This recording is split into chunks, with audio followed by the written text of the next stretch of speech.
আজকে সকালে ঢাকা বিশ্ববিদ্যালয়ের রাজু ভাস্কর্য, যে রাজু ভাস্কর্য থেকে জুলাই গণঅভ্যুত্থানের সূচনা, যে রাজু ভাস্কর্য থেকেই মিছিল উঠছিল তুমি কে আমি কে রাজাকার, যে রাজু ভাস্কর্য থেকেই স্লোগান উঠেছিল এক দফার, সেই রাজু ভাস্কর্যের পাদদেশে এবং ঢাকা বিশ্ববিদ্যালয়ের রাস্তায় নিষিদ্ধ ছাত্রলীগ, জঙ্গি সংগঠন, সন্ত্রাসী ছাত্রলীগ ব্যানার নিয়ে মিছিল করেছে।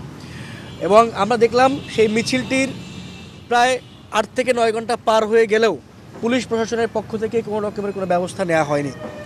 একই সঙ্গে শুধুমাত্র আজকের এই ঈদের দিনটি নয়, যেই পবিত্র রমজান মাস আমাদের থেকে বিদায় নিয়েছে, সেই রমজান মাসে আমরা সোশ্যাল মিডিয়ার কল্যাণে দেখেছি ঢাকা শহরের বিভিন্ন রেস্টুরেন্টে, বিভিন্ন জায়গাতে, খোলা মাঠেও কখনো কখনো ছাত্রলীগের নেতাকর্মীরা একত্রিত হয়েছে, তারা ইফতার করেছে এবং তাদের বিভিন্ন স্টেটমেন্টের বলাতে আমরা জানি তারা বিভিন্ন পরিকল্পনা করছে। এখন আওয়ামী লীগের পরিকল্পনা কী আর ছাত্রলীগের পরিকল্পনা কী, এটা বাংলাদেশের মানুষকে নতুন করে বোঝানোর কিছু নাই। আওয়ামী লীগের এবং ছাত্রলীগ যতবারই বলেছে আমরা কিছু একটা করবো, ততবারই তারা খুন করেছে, ততবারই তারা গুম করেছে, ততবারই তারা বাংলাদেশের মানুষের উপর নির্যাতন করেছে। এইটাই আওয়ামী লীগের হিস্ট্রি। অপটিক্যাল ব্রাইটেনার, কালার গার্ড এবং জার্ড লক সমৃদ্ধ অ্যাডভান্স ফর্মুলায় এলো নতুন রে ডিটারজেন্ট পাউডার। আওয়ামী লীগ গত 54 বছরে বাংলাদেশে একের পর এক রক্তের বন্যা বইয়ে দিয়েছে এবং তাদের পরিকল্পনা মানে হচ্ছে বাংলাদেশে আরেকটি গণহত্যার পরিকল্পনা চালানো, বাংলাদেশে আরেকবার গুম খুনের রাজত্ব চালানো। এই বিষয়টি একদমই স্পষ্ট। বন্ধুগণ, একই সঙ্গে আমরা দেখলাম যে ঢাকা বিশ্ববিদ্যালয়ের প্রশাসন বলেন কিংবা আমাদের যে আইন শৃঙ্খলা বাহিনী আছে তাদের পক্ষ থেকে এই যে একের পর এক ছাত্রলীগের সংগঠিত হওয়া, সে ব্যাপারে আমরা কোনো উদ্বেগ দেখিনি, সে ব্যাপারে আমরা কোনো পদক্ষেপ নিতে দেখিনি। দেখুন, ছাত্রলীগ নিষিদ্ধ ঘোষিত। ছাত্রলীগের যদি 10 জন 5 জন সংগঠন বলা হয়, যখন কিছু মানুষ একত্রিত হয় এবং তারা কোনো কিছু একটা করবার উদ্যোগ নেয়, ছাত্রলীগ নিষিদ্ধ, বাংলাদেশের নির্বাহী আইনে তাকে নিষিদ্ধ করা হয়েছে। তারপর যখন তারা একত্রিত হচ্ছে, তারা সন্ত্রাস বিরোধী আইনে প্রত্যেকে গ্রেফতার হওয়ার কথা, কিন্তু আপনারা দেখেন কেউ গ্রেফতার হচ্ছে না। একই সঙ্গে পুলিশ থেকে কোনো ব্যবস্থা নেওয়া হচ্ছে না। যে সকল ছাত্রলীগের সন্ত্রাসীরা যারা 15 জুলাই সহ ঢাকা শহরে বিভিন্ন সময় কিলিং করেছে, 15 জুলাই ঢাকা বিশ্ববিদ্যালয় ক্যাম্পাসে হামলা চালিয়েছে, তারা একের পর এক জামিন পেয়ে যাচ্ছে এবং জামিন পেয়ে তারা উল্লাস করছে। সুতরাং এটা একটা পুরোটা সিস্টেমের যে ভঙ্গুরতা, সেই ভঙ্গুরতাকে প্রকাশ করে যে একদিকে পুলিশ গ্রেফতার করে না, আর পুলিশ গ্রেফতার করলে তাদের কোর্ট থেকে জামিন হয়ে যায়। পুরো সিস্টেমটা একটা আওয়ামী সিস্টেম এখনও রয়ে গেছে। এবং আমরা দেখলাম 12 তারিখে নির্বাচন হওয়ার পরে যেন আওয়ামী লীগ আর ছাত্রলীগের সারা দেশে ঈদ শুরু হয়েছে। আপনারা নিশ্চয়ই দেখেছেন, সাংবাদিক ভাইরা যারা আছেন এখানে, যে একের পর এক বিএনপি নেতাকর্মীদের প্যাট্রোনাইজেশনে, পৃষ্ঠপোষকতা একের পর এক আওয়ামী লীগের অফিস খুলে দেওয়া হয়েছে এবং সেখানে গিয়ে তারা আবার জয় বাংলা স্লোগান দিচ্ছে, নানা রকম স্লোগান দিচ্ছে। তো এই যে আওয়ামী লীগ উন্মুক্ত হচ্ছে, ছাত্রলীগ মিছিল দিচ্ছে, এবং সেইটা শুধুমাত্র আমরা যারা জাতীয় ছাত্র শক্তি করি কিংবা যারা ছাত্রদল করেন, শিবির করেন, এই সকল ভাইদের জন্য, শুধুমাত্র রাজনৈতিক কর্মীদের জন্য হুমকি সব তা না। আওয়ামী লীগ শুধুমাত্র ছাত্রদল, শিবির, ছাত্রশক্তি বা বামপন্থী যে সকল সংগঠন অভ্যুত্থানে ছিল তাদের জন্য ক্ষতিকর তা না, তারা পুরো বাংলাদেশের জন্য ক্ষতিকর।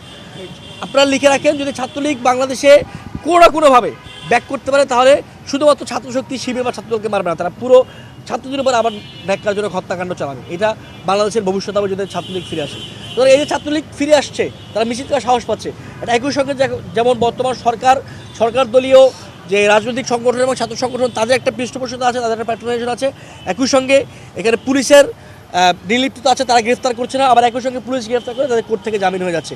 এই পুরো সিস্টেমে এখানে জড়িত। স্বরাষ্ট্রমন্ত্রী তিনি নানা রকমের মব বন্ধ করার কথা বলেন, তিনি নানা কিছু বলেন, কিন্তু ছাত্রলীগ, আওয়ামী লীগ যেভাবে করে উন্মুক্ত হচ্ছে, তিনি সেই বিষয়ে কোনো কথা বলেন না, তিনি সেই বিষয়ে কোনো কিছু বলতে চান না। যেভাবে ছাত্রলীগ আর আওয়ামী লীগ বাংলাদেশের যে হত্যাকাণ্ডগুলো ঘটিয়েছে, সেগুলো মব ছিল না, সেগুলো এক্সট্রা জুডিশিয়াল কিলিং ছিল না, সেগুলো মানে ডিসঅ্যাপিয়ারেন্স ছিল না। সুতরাং স্বরাষ্ট্র মন্ত্রণালয় এবং স্বরাষ্ট্রমন্ত্রী এই ব্যাপারে উদ্যোগ নিতে হবে। আমরা জাতীয় ছাত্রশক্তির পক্ষ থেকে আজকে শাহবাগ থানায় এসেছিলাম, শাহবাগ থানায় এসে ওসি সাহেবকে পাইনি, আমরা ডিউটি অফিসারের সঙ্গে কথা বলেছি, ডিউটি অফিসার বলেছেন তিনি এই ব্যাপারে কিছুই জানেন না। ঢাকা বিশ্ববিদ্যালয়ের যিনি প্রক্টর আছেন, প্রক্টরের সঙ্গে কথা বলেছি, প্রক্টরকে আমি এই বিষয়ে জানিয়েছি। প্রক্টর যেটি বলেছেন, আমরা যেটি বিভিন্নভাবে জানতে পেরেছি, যারা আজকে সকালে এখানে মিছিলটি করেছেন কেউ ঢাকা বিশ্ববিদ্যালয়ের ছাত্র নামে, ঢাকা বিশ্ববিদ্যালয়ে সাবেক যারা ছাত্র ছিলেন তারা কেউ নেই, এগুলো সবগুলো হচ্ছে মহানগরের ছাত্রলীগ। ফলত পুলিশের এই ডাটা বেশি, কারণ এরা ঢাকা শহরের বিভিন্ন জায়গাতে ছড়িয়ে ছিটিয়ে থাকেন আর কি। তা আমরা একই সঙ্গে প্রক্টরকে ব্যাপারে জোর দিয়েছি, আমি প্রক্টরের সঙ্গে কথা বলেছি সকালে। হ্যাঁ, প্রক্টোরিয়াল বোর্ডের ভূমিকা অবশ্যই থাকা হচ্ছিল, যে আমাদের প্রক্টোরিয়াল বোর্ডে কী করে, এ হলো আরেক সার্কাসের নাম।